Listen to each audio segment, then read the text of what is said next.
கிட்டத்தட்ட 60 நாடக மன்றலுக்கு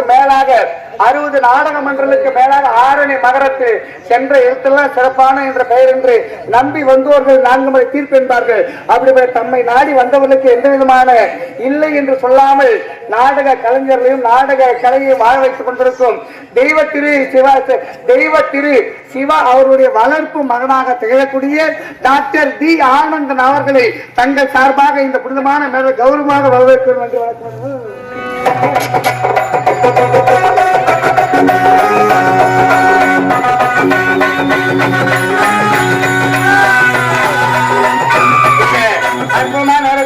ரோஜா நாடக மன்றத்தின் உரிமையாளர் மற்றும் 60க்கும் மேற்பட்ட நாடக மன்றங்களுக்கு நாடக அமைப்பாளராக திகழக்கூடிய டாக்டர் டி ஆனந்தன் அவர்களுக்கு நமது கிராமத்துடைய சார்பாகவும் விழா குழுவின் சார்பாகவும் இந்த மலர் மாலையை பொன்மாவை அறிவித்து கௌரவிக்கிறார்கள். நன்றி. வணக்கம் வணக்கம் வணக்கம்.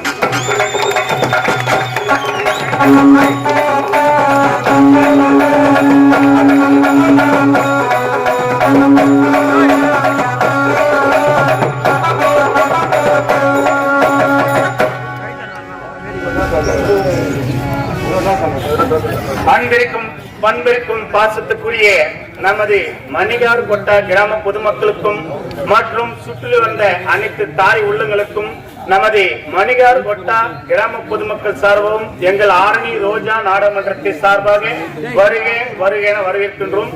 இன்று என்ன நாள் என்றால் பொன்னார் நன்னாள். அதாவது இன்று கும்பாபிஷேகம் முடிந்து நமது ஆரணி ரோஜா நாடகமன்றத்தினால் வீர வன்னிய புராணம் நாடகம் நடைபெற்றுக் கொண்டிருக்கிறது.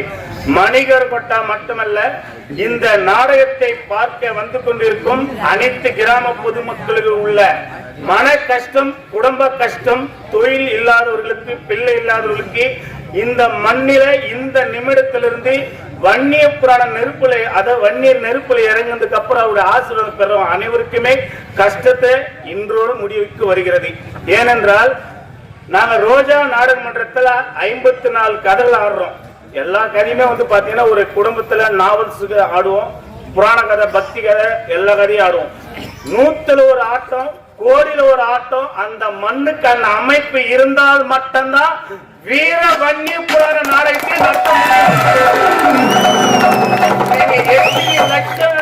எத்தனை கோடி எட்டி கூட கோவில் கும்பாபிஷேகம் பண்ணாலும் இந்த தலைமுறையில, இந்த நாட்டாமதார் தலைமுறையில இன்னார் தலைவர் மூலியமா தான் வன்னிய புராண நாடகம் நடைபெறணும்னா அது 2025ஆம் ஆண்டு மணிகார் கொட்டால இது மூலமா இது சுத்து வட்டாரம் உள்ள கிராம பொதுமக்கள் அனைவரும் இந்த நாடகத்தை கண்டு வைக்கணும். பல குடும்பத்தில் உள்ள பிரச்சனைகளே குழந்தை இல்லாதவங்க மைனா வேண்டிங்க. இது சாதாரண கதை இல்ல. சும்மா 1 மணி வரைக்கும் ஆட்டம் பார்த்தோம், 2 மணி வரைக்கும் ஆட்டம் பார்த்தோம், ஏந்து போயிடலாம், ஆட்டம் சரியா இல்ல, நல்லா இருந்துச்சு, நல்லா இருந்து, அது அப்பாற்பட்ட விஷயம். வன்னிய பிறக்கிறத கண் குறிச்சா அதுதான் கண்ணு மூச்சு ஆட்டம் ஆகணும்னு சொல்றது. கும்பாபிஷேகத்துல எப்படி கலந்துங்க?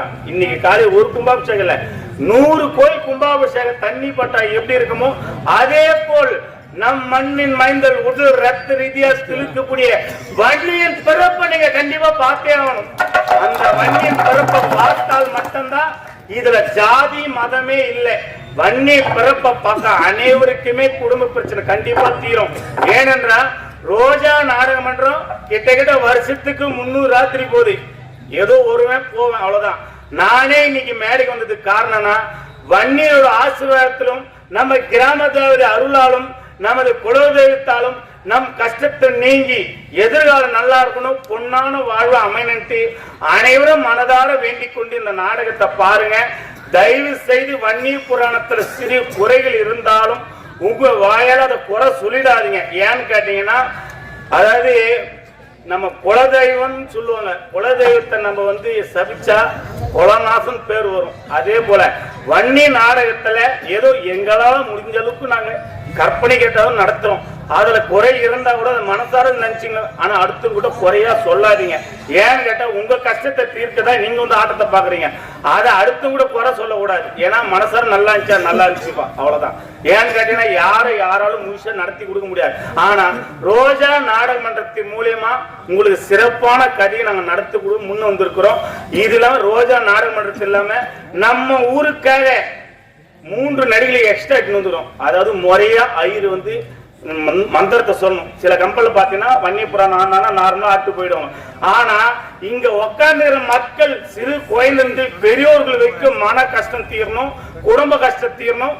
அதாவது மைனா குழந்தை இல்லாதவங்களுக்கு இந்த மேடையில சொல்றேன், தாண்டி இதே மாதிரி ஜனவரி மாசத்துல கண்டிப்பா குழந்தை பொந்துச்சுன்னு சொல்லிட்டு இந்த அம்மனுக்கு நீ அபிஷேகம் பண்ண போறீங்க.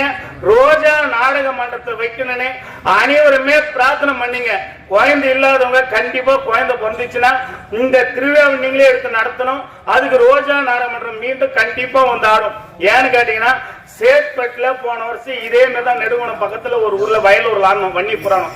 கிட்டத்தட்ட பாத்தீங்கன்னா 6 குடும்பத்துல குழந்தை பிறந்திருக்குது. இது வந்து நம்ம கிட்ட இல்ல, இறைவன் ஒரு தீர்ப்பு. ஆகியால் உங்களுக்கு தெரிந்தோ தெரியாதோ ஒரு குடும்பத்துல கஷ்டம் இருக்கலாம், வில்லி சூனி யாவல் பம்பு எல்லாமே இருக்கலாம். ஆனா வன்னியன் பிறந்த உடனே அவர்கிட்ட ஆசீர்வாதம் வாங்குங்க. ஆட்டக்காரன் நினைக்காதீங்க, உங்க குலதெய்வமா நினைச்சு அவர்கிட்ட ஆசீர்வாதம் வாங்கினீங்கன்னா கண்டிப்பா சத்தியமா சொல்றேன், அடுத்த வருஷம் கண்டிப்பா குழந்தை பிறந்தே தீரும்.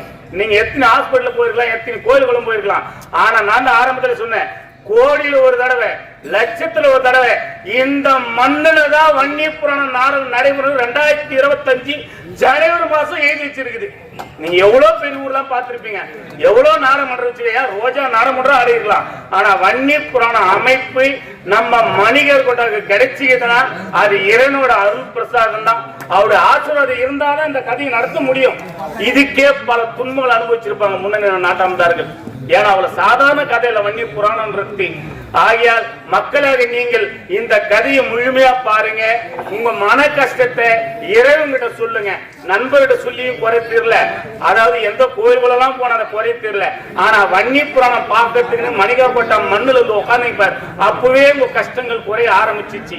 ஆகையால் மக்களாக நீங்களும் பக்தர்களாகிய அவர்களும் நாடக கலை ரசிகர்கள் அனைவரும் எங்கள் ரோஜா நாடக மன்றத்தை நடத்தக்கூடிய வீர வன்னி புராணத்தை பார்த்து அவருடைய அருள் பெற்று உங்கள் குடும்ப கஷ்டங்கள் நீங்கி குழந்தை இல்லாதவங்களுக்கு குழந்தை பிறக்கும், கண்டிப்பா வேலை வாய்ப்பு இல்லாதவங்களுக்கு கண்டிப்பா வேலை கிடைக்கும். ஆனா எதை செஞ்சாலும் மனசார நம்பி செய்யணும். அவன் சொன்னா போனா நத்தனா வந்து எங்க போற போது எங்க கிடைக்க போகுது நினைச்சா நீ எதை நினைத்தாயோ அதுவே விதியாக முளைக்கும். எப்படி நீ எதை நினைக்கின்றாயோ அதுவே விதியாக முளைக்கும்.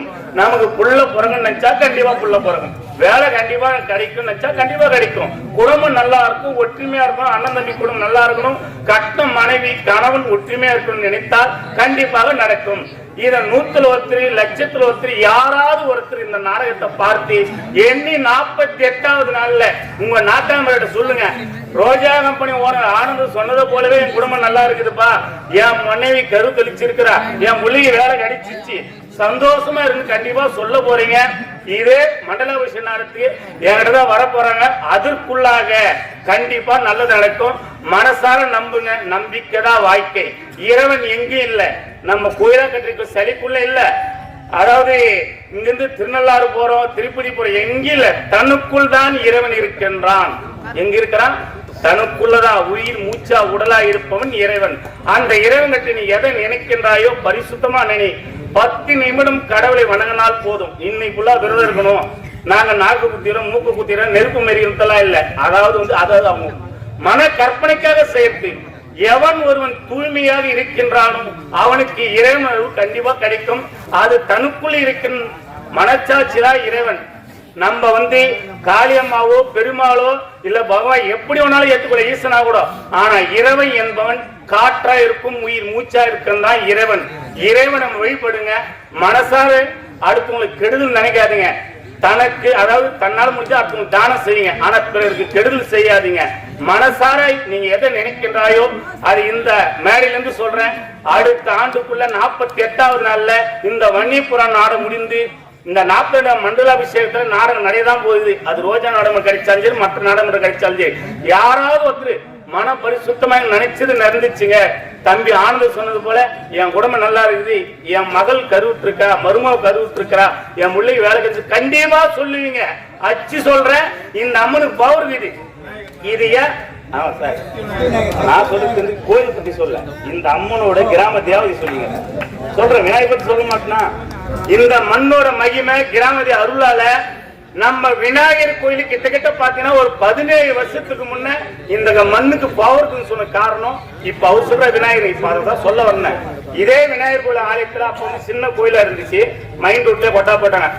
ரோஜா நாடக மன்றம் முதல் அரங்கேற்றம் பண்ணி என் திரு குருநாதர் காலம் சென்ற சிவா அவர்கள், அவர் மூலியமா நான் ஒரு நடிகனா அறிமுகமானேன்.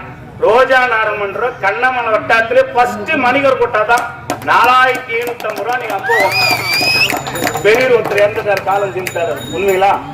அவர் இருக்கும்போது புக் பண்ணாங்க. இன்னைக்கு அவர் ஆசீர்வாதத்துல ரோஜா கம்பெனி மலை போல வளருது. இன்று இரவு நடத்தக்கூடிய நாடகம் வந்து 75,000 ரூபாய். நார்மல் நாடகம் 65-60 போய் இருக்குது. வன்னி புராண நாடகன்றதுனால 3 நடிகர் எக்ஸ்ட்ரா வரதுனால அது அதிகமா பண்றதுக்கு 75,000 புக் பண்ணிக்கிறாங்க. நம்ம புதுப்பள்ளி மாவட்டம், மணிகரோட்டை ஆகட்டும், சந்தனப்பட்டு ஆகட்டும், கொங்கராம்பட்டு, வேலாயுத கேட் ஆகட்டும், இந்த சுத்து வட்டாரம் புள்ள ஆடுகிற. ஆனா முதல் கதாநாயகி நம்ம மணிகர் கொட்டை விநாயகர் ஆலயத்துக்கு தான். அதுதான் சொன்னேன், நம்ம கிராம தேவதை சின்ன கிராமமா இருந்தாலும் பவர்ஃபுல் கிராமம். அந்த அம்மனுக்கு சக்தி உண்டு. விநாயகர் ஆசீர்வாதத்துல கண்டிப்பா மகனோ மகளோ பிறக்கதான் போது, வேலை இல்லாதவங்களுக்கு கண்டிப்பா வேலை கிடைக்கும். மனசார நினைங்க, நம்பிக்கையா இருங்க, கடவுளோட ஆசீர்வாதத்துல கண்டிப்பா நடக்கும். இந்த வன்னி புராணம் நாடகம் நடக்குதுன்னா நாட்டாமதாரர்களுக்கும் தலைவர் அவர்களுக்கும் இந்த விழா கூணில் பெரிய பாக்கியசாலிகள் நான் சொல்லுவேன். எனக்கு வயசு சின்னதா இருந்தாலும் நான் சொல்றேன் அனுபவத்துல, எத்தனை வயசானாலும் எத்தனை வருடங்கள் ஆனாலும் சரி, அவர்கள் தலைமையில் நடக்கணும்னா வன்னி புராணம் கண்டிப்பா நடந்தே தீரும். இப்ப நடந்து கொண்டிருக்கிறது. ஆகையால் மக்களாகி நீங்கள் இந்த நாடகத்தை அமைதியா பாருங்க. எங்களுக்கு நல்லதோர் வாய்ப்பளித்த கிராம பொதுமக்களுக்கும் மற்றும் சுற்றில் வந்த அனைத்து தாய் உள்ளங்களுக்கும் எங்கள் ரோஜா நாடகமன்றத்தை சார்பாக மனமார்ந்த நன்றி, வணக்கம். ரோஜா நாடகமன்றம் மட்டும் இல்லாமல் இன்னும் 60 நாடகமன்றம் நம்மளிடம் இருக்கின்றது. ஆகையால் மக்களாகி நீங்கள் எங்கள் குருநாதராக விளங்கக்கூடிய சிவா அவர்களுக்கு எப்படி என் தங்கைக்கு வாய்ப்பு கொடுக்கின்றீர்களோ அதுபோல் எனக்கும் ஒரு வாய்ப்பு கொடுக்குமாறு மிக தாழ்மையுடன் கேட்டுக்கொண்டு உங்களிருந்து விடைபெறுகின்றேன். நன்றி, வணக்கம்.